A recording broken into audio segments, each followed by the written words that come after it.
The Valley of Lumina shimmered under twin moons. A place woven from starlight and whispered dreams here. Aethon, a unicorn of breathtaking purity, once roamed. His coat wasn't merely white.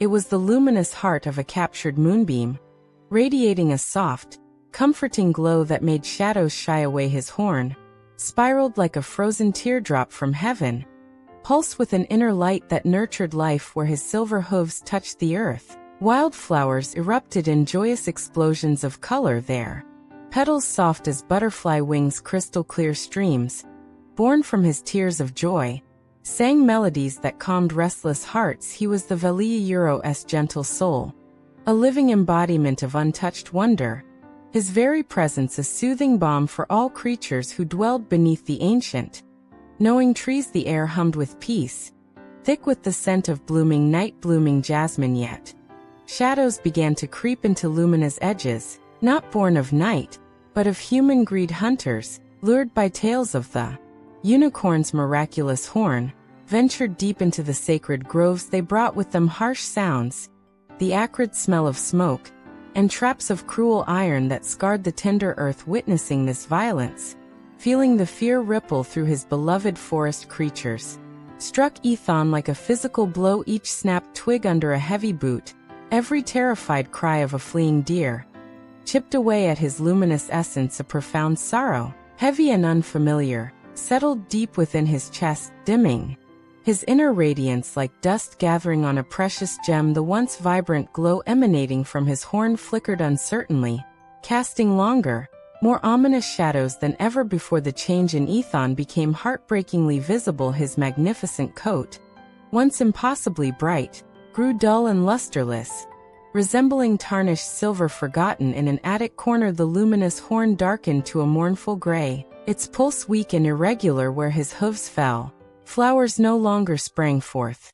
Instead, the grass beneath withered and browned, as if poisoned by his grief. The joyful streams clouded, their melodies turning to low, mournful groans that echoed through the silent woods. Animals avoided his path, sensing the profound melancholy that clung to him like a shroud. He wandered alone, a ghost of his former self, his large, intelligent eyes reflecting only a deep, inconsolable loss. The valley itself seemed to hold its breath, mourning the fading of its heart. One twilight, a small girl named Elara, lost and frightened after chasing a stray lamb, stumbled into the deepest part of the forest. Her cheeks were streaked with tears, her simple dress snagged by thorns. Exhausted, she sank onto a moss-covered rock near a murky pool, the very spot where Aethon often sought solitude. In his despair he watched her from the gloom of ancient oaks, his own sorrow mirroring hers. He saw not a threat, but a vulnerability that resonated with his fractured spirit. Hesitantly,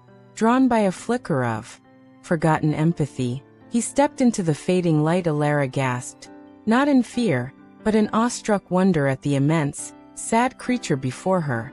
A creature from her grandmother's whispered tales. Elara instinctively reached out a small, grubby hand. Aethon flinched, conditioned by harsh encounters, but the girl's touch was feather-light, filled only with innocent curiosity and a desperate need for comfort. She didn't reach for his horn. She simply rested her palm gently on his lowered muzzle. A profound warmth, pure and untainted, flowed from her small fingers into his weary being. It was a sensation he hadn't felt since his own light began to fade.